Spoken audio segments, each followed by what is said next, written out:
I'm gonna keep it real, yeah. I think, and I'm just being honest here, I'm gonna keep it 1,000. I think this fight between Moses Itauma and Daniel Dubois has the potential to be bigger than Anthony Joshua and Tyson Fury, man. I'm just keeping it real. And I say this because Moses Itauma and Daniel Dubois, if they were to meet up in the next 18 months, 2 years, right? Dubois will be in his prime. I mean, Dubois will be what, 28, 29? Moses Itauma will be 23, 24. Like, these two guys will be at the peak of their powers. This ain't going to be two fighters, yeah, who are towards the end, who are done, washed up, yeah. Nah, these are going to be two fighters in their prime, especially for Dubois. Like, he's been there, done it, become champion. He's faced Usyk, Joshua. He's had some tough tests. He's had some setbacks. He's going to be full on. Do you know what I mean? He's going to be like, he's going to have the experience. He's going to have all the know-hows, right? And Itauma, if he's to get past Filip Hrgović, become a champion, have a couple more fights in between, get that experience and be really established, you have all that confidence. So both guys are going to be going into that fight when they do meet, because I believe it is going to happen, mate, they're going to be going into that fight with full of confidence, and it's going to be an electrifying, exciting fight, my people, man. I'm just keeping it real. It's going to be bigger, potentially bigger than Fury versus Anthony Joshua, because let's keep it real. Joshua and Fury, they left it too late, man. They just left it too late, man. You know what I mean? They're just not the fighters who they used to be, yeah? The fight is still going to be big because, you know, we want to see who's the better both fighters, whether it matters or not. Like, who cares, man? But we're still going to turn on the TVs, the Netflix, whatever, and watch the fight, you know, just for old time's sake, you know, just so we can settle this whole debate.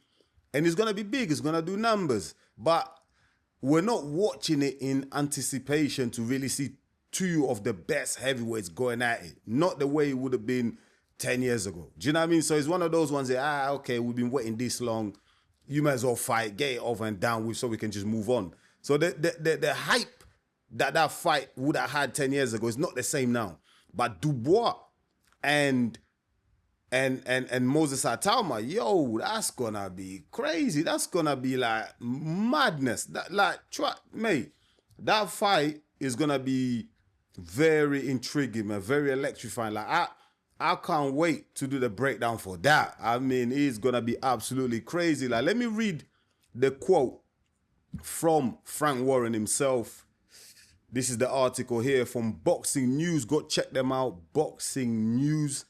I'll leave the link in the description so you can read it for yourself. But this is what Uncle Frank had to say.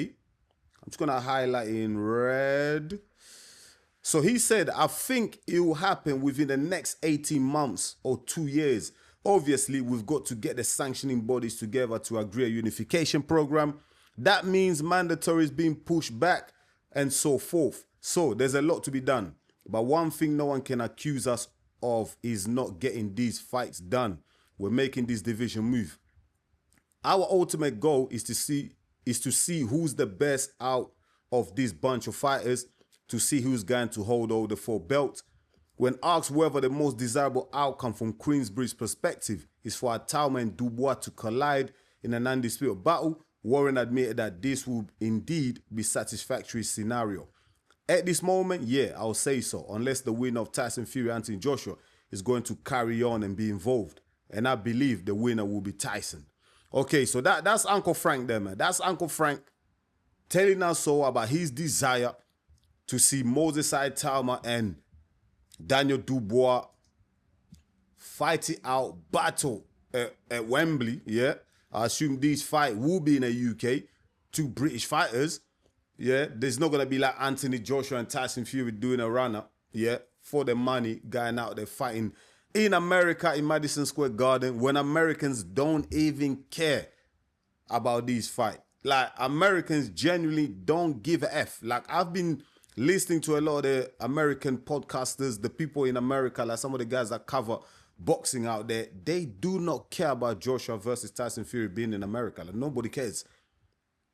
Nobody cares in America. So why would a fight go to America? It just makes no goddamn sense here when it's been the British public who have made these fighters, who have helped to elevate them in the positions that they are now, and they don't even get rewarded for the support that they've shown over the years. And you're going to put in America, you're going to have us British fans waking up at crazy hours of the morning to watch the goddamn fight. It just don't make no sense, bro. Like, I hope common sense prevails, yeah, and these guys make some type of U-turn and the fight is in the UK. Yeah, seriously, because it's just really, it's pissing me off, man. But anyways, man, it is whatever. But Moses Itauma Dubois will be in the UK. That is for sure. Now, listen, before we all get carried away, before I get carried away, yeah, Itauma has to first go through Philip Hrgović. That is not going to be easy.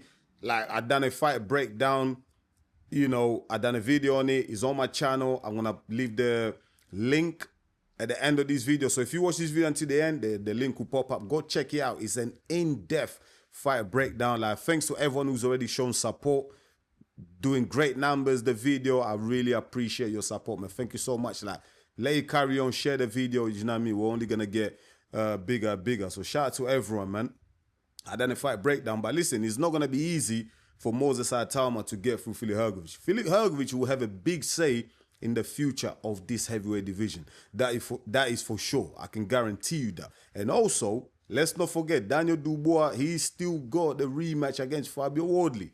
Now, Daniel Dubois absolutely beat the crap out of Fabio Wardley in the first fight. Let's keep it real, my people. Like, for the first 2 rounds, yeah, Wardley had success, man. 2 knockdowns, well done.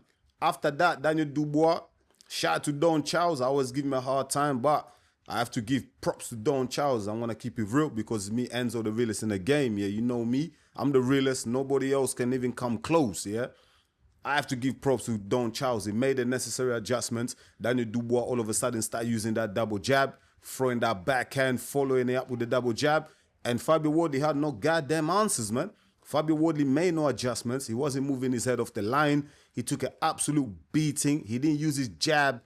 He just started headhunting with the right hand. Do you know what I mean? And against a shrewd boxer like Daniel Dubois, yeah, whose ring IQ is actually kind of like underestimated. Like, do you know what I mean? It's kind of looked down upon, but bruv, he's got a decent ring IQ, yeah, and he's a decent boxer as well. He's a good boxer. He's got great fundamentals. He done a job on Fabio Wardley, yeah. I say all that, but Fabio Wardley, in a rematch, if he can make the necessary adjustments, shit could go different. I'm going to keep it real. Like, shit could really go different. So we just don't know, man. There's still a lot of questions, man. Still a lot of questions in this heavyweight division. But all I'm going to say, yeah, things are hotting up. Things are starting to get exciting again in the heavyweight division after such a dominance from Usyk. Do you know what I mean? We had the years of Fury and Joshua and Wilder, you know, fighters blocking each other. Too many boxing politics. But now I feel like the heavyweight division started to open up again. There's a lot of unpredictable fights out there. There's a lot of fights that, you know, 50-50. So when fights are unpredictable in the 50-50, that's when things get really excited. You know what I mean? That's when we get excited as fans because we just don't know what the hell to expect.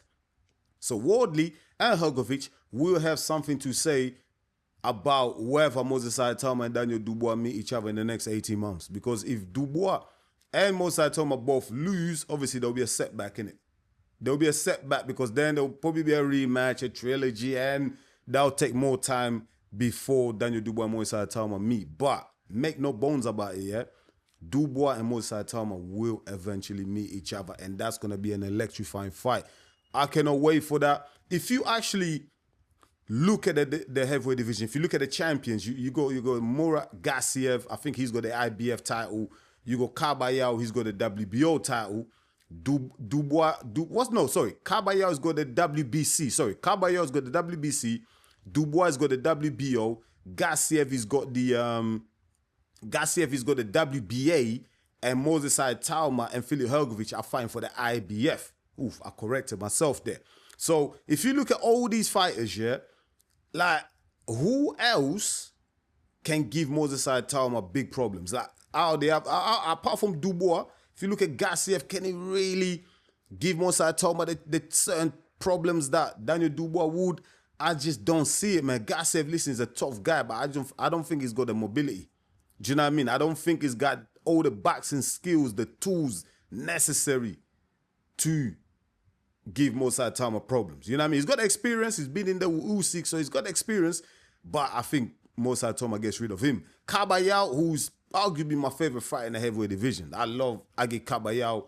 You know, I'm a big admirer of his style, the way he goes to the body, the relentlessness. He wants to fight. He don't take a break. The guy is just pressure, pressure, pressure. But one thing about Kabayao that I will say that when I've been studying Kabayao is that a lot of the time his head doesn't come off the line, man. He's there to get lined up. He comes forward. Do you know what I mean? He doesn't slip punches. And against a Moses Itauma who's so sharp with that left hand of his, yeah, listen, man, he's going to have big problems. But Kabayao can give Moses Itauma problems. But I just feel like Moses Itauma will have the leg speed, the hand speed to kind of get rid of Kabayao. It won't be easy. It will be very tactical and very techy and sticky for Moses Itauma. But I think Itauma, I think he gets rid of he gets rid of Kabayao. Let me know, though. Let me know if you disagree with me in the comments. Like, this is very important. The only fighter that I really see in the heavyweight division right now, who would really give Moses Itauma big problems that really push him to the wire is Daniel Dubois. Because Daniel Dubois has got the double jab. Solid, strong jab, yeah, that will really counteract and disrupt the flow and movement of Moses Itauma, yeah. He's got a big right hand. He's got power, man. If he touches that chin of Moses Itauma, a lot of us, we still don't know whether he can take a punch. We're going to find out in 2 weeks. If he touches that chin of Moses Itauma, he could be lights out, man. And also, Dubois is very athletic. He's strong. He drives forward. He doesn't take a step back. Not a lot of times. He comes forward. And I just feel like Dubois, he will cause Moses Itauma all types of problems, man. And that fight will be very intriguing, man. Listen, man, I would love to see that, man. The day that fight is announced, my God, I'm going to be excited, man. You know what I mean? I can't wait to do my fight breakdown for that fight whenever that's announced. But listen, before that, like I said, I'm not going to get too ahead of myself. Moses Itauma has to handle Philip Hergovich. Daniel Dubois has to handle Fabio Wardley in the rematch. If both guys come through successfully, then we can start talking more about that fight. But let me know in the comments, my people, what do you think of this potential future clash between Moses Itauma and Daniel Dubois? Do you like that? Who do you think will come out on top? Give me your early predictions. Give me your tactical breakdowns in the comments, because I know a lot of you guys that watch my channel are boxing philosophers, your coaches. So give me a little breakdown in the comments, man. Let's talk about it, man. Let me know if you agree with me or not on whether Dubois is the fighter most likely to give Moses Itauma big problems in the heavyweight division. Let me know, my people. Thank you so much for watching EMGM Sports. It's me, your boy Enzo, the realest in the game. Please don't forget to smash the likes. And if you're new to the channel, please go ahead and subscribe. If you're watching the video on mobile, please do me a massive favor as well. Hype up the video, hype up the channel. You will really help us to go all the way up with the algorithm and everything like that. Shout out to everyone who's been supporting the channel. I really appreciate it. I'll be back real soon with another one. Until then, stay blessed, my people. Peace.